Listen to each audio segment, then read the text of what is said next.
Amoureux d'élevage, bienvenue à cette nouvelle vidéo, les chroniques d'élevage leader. Aujourd'hui, nous sommes du côté de Lundi. Donc, nous sommes présentement sur le site d'un de nos partenaires de la diaspora vivant en France, qui nous a fait confiance pour son projet. Donc, nous travaillons ensemble il y a de cela pratiquement 4 mois. Donc, après avoir suivi sa formation chez nous, il a décidé que nous l'accompagnions dans la reçue de son projet. Donc, aujourd'hui, nous avons décidé de vous présenter un peu l'évolution des travaux. Parce que, comme vous observez sur le site, il y a un premier magasin qui est un logement pour un début, qui est déjà sur le site. Et il y a l'espace qui est prévu normalement pour accueillir le bâtiment pour poulet de chair ou pondeuse. Donc là, c'est quand même un bâtiment réservé pour le côté réservé pour l'aviculture. Et ici, normalement, comme vous observez derrière nous, là, c'est l'endroit réservé pour le logement du personnel. Pour le logement du personnel, il y a le foreur qui a déjà déposé son équipement. Voilà, donc il y a le foreur qui a déposé son équipement. Donc ici, normalement, ça, c'est l'entrée du site. Donc ici, c'est où il y aura le poulailler, le logement, le magasin, le logement. Là derrière, maintenant, comme vous observez, il y avait la caméra. Voilà, donc c'est un peu une présentation générale du site. Donc là derrière, comme vous observez, où les techniciens sont en train de travailler, c'est la construction de la porcherie proprement dite. Voilà. Donc là, nous avons préféré ici faire un bâtiment d'engraissement et de reproduction jumelé directement. Donc, on n'a pas voulu construire deux bâtiments. Il est bien vrai qu'avec le temps, on doit agrandir le bâtiment avec d'autres loges, puisqu'il y a encore l'espace derrière le grand bâtiment. Voilà. Il faut aussi signaler que ça, c'est pas un petit bâtiment, ça, c'est un très grand bâtiment comme vous observez là, puisque c'est un bâtiment qui peut facilement contenir 400 porcs. Donc, parce que là, nous avons quatre grandes loges d'engraissement et nous avons 12 loges, 12 grandes loges de 12 mètres carrés. Donc, après, je vais entrer dans le bâtiment pour vous présenter un peu comment les loges sont disposées. Donc, comme vous observez là, ils sont en train d'avancer avec les travaux. D'ici pratiquement un mois, si tout se passe bien, les techniciens vont livrer les travaux. Il est bien vrai que ce n'est pas facile aussi, puisque là, nous sommes en saison pluvieuse. Comme vous observez, il y a il y a la boue un peu partout sur le site. Et même en route là-bas, ce n'était pas facile, puisqu'il y a même les parpaings qui sont calés en route parce que le technicien n'a pas, les voitures n'ont pas pu arriver sur le site. Donc, c'est pas aussi facile, mais jusqu'à là, j'apprécie quand même les travaux. Les techniciens, ils se sont vraiment bien battus parce que là, c'est un travail qui date de, ça fait pas autour de 2 mois.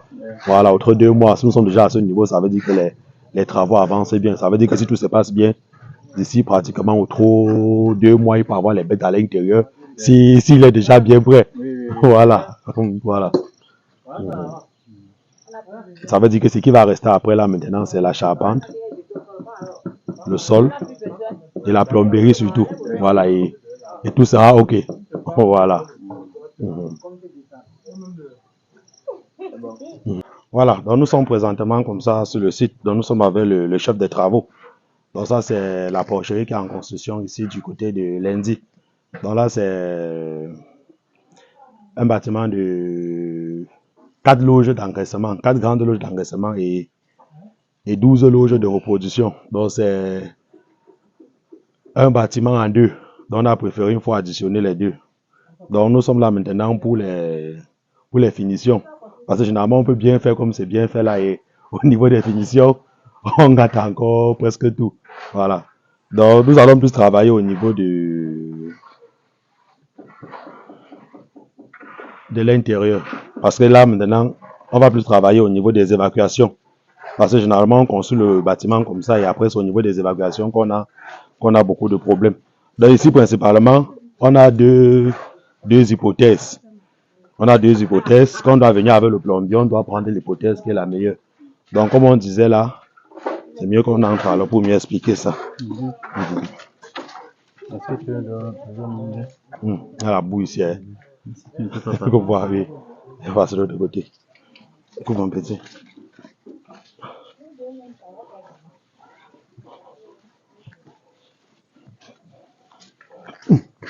Ouais, il y a la boue. Hein. Hey.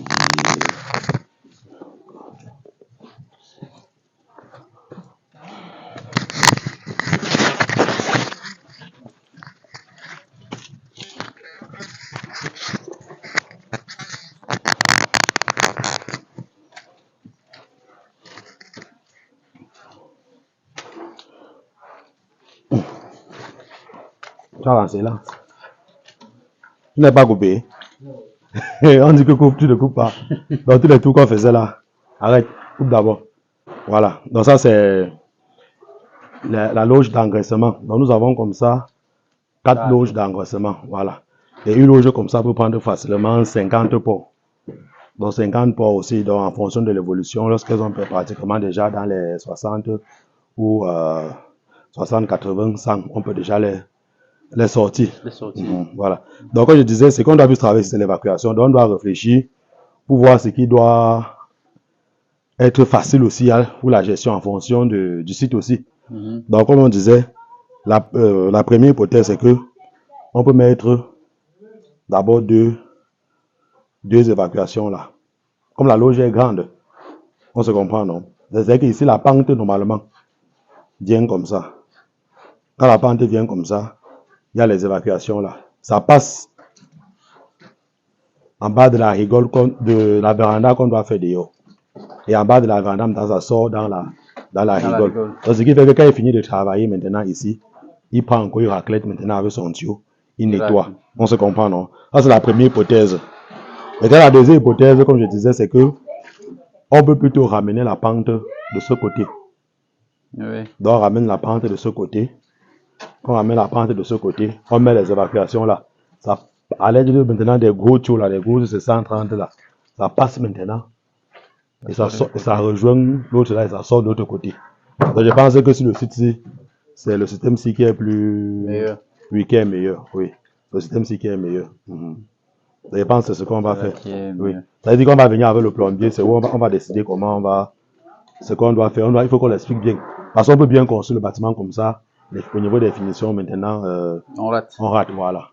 Donc, je pense que c'est l'hypothèse ici qui est la meilleure. Donc, pour éviter aussi que l'entrée de la porcherie soit sale aussi. Parce que généralement, si les évacuations sortent comme ça passe dans la rigole. Si le porcher est aussi sale, chaque fois, il y a les eaux qui vont... Ça doit être aussi sale. Voilà, chaque fois, il y a les eaux qui vont stagner là-bas, tout ça là.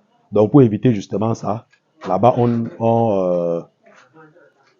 talue simplement. Voilà, vous talugez tout simplement. Vous voyez, non? Vous talugez tout simplement, de telle sorte qu'il n'y ait plus la boue là. Oui. Maintenant, ici, on envoie une fois les évacuations, ça sort de l'autre côté. Là, ça permet d'éviter que la porcherie soit sale. Vous voyez un peu. Je pense que c'est ça qu'on va faire ici là. Donc, c'est la meilleure solution.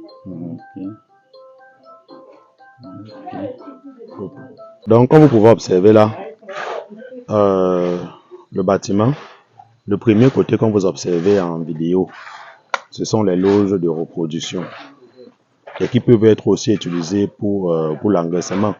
Parce qu'une loge de 12 mètres carrés peut facilement prendre 6 pots en engraissement. Voilà. Et en seconde partie, maintenant là, où vous voyez, là maintenant c'est le bâtiment d'engraissement. Donc là-bas, ce sont les loges de pratiquement 30 mètres carrés.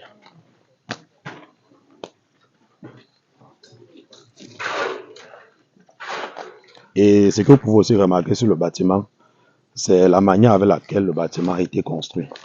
Donc généralement, lorsque sur votre site, il n'y a pas de barrière, et même si vous êtes isolé, il est préférable pour vous de faire un bâtiment fermé, puisque là, ça doit être un bâtiment fermé.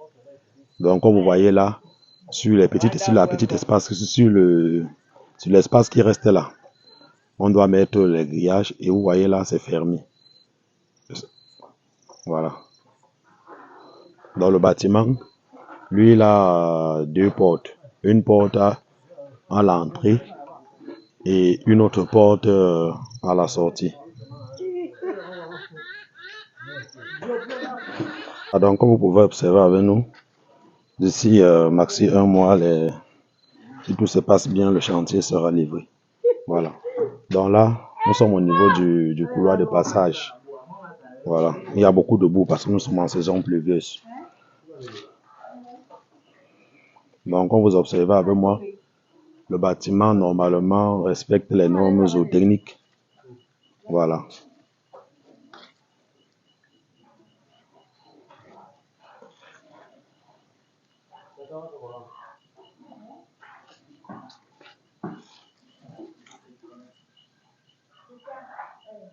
Oui, donc pour ceux qui ont leur projet d'élevage, n'hésitez surtout pas de nous contacter. Nous sommes disponibles pour vous accompagner dans la reçue de votre projet. Si vous avez besoin d'un business plan, si vous avez besoin d'un devis de construction ou de techniciens pour construire votre porcherie, n'hésitez surtout pas de nous contacter. Nous sommes disponibles pour vous accompagner dans votre projet. Et comme je dis toujours, le plus gros avantage que vous avez avec nous, c'est que nous sommes les hommes du terrain. Donc nous vous accompagnons au niveau du choix du site, au niveau de la construction du bâtiment. Et au niveau, lorsque le bâtiment est construit, nous vous livrons les porcelaines ou les truies gestantes. Et si vous avez besoin de techniciens pour le suivi de votre projet, nous mettons les techniciens qualifiés qui vont vous aider à mieux rentabiliser votre projet. Et nous vous accompagnons encore lors du suivi et nous vous aidons au niveau de la commercialisation de vos produits. Donc, si vous voulez vous lancer dans l'élevage des porcs en Afrique, n'hésitez surtout pas de nous contacter. Nous sommes disponibles pour vous accompagner dans la reçue de votre projet.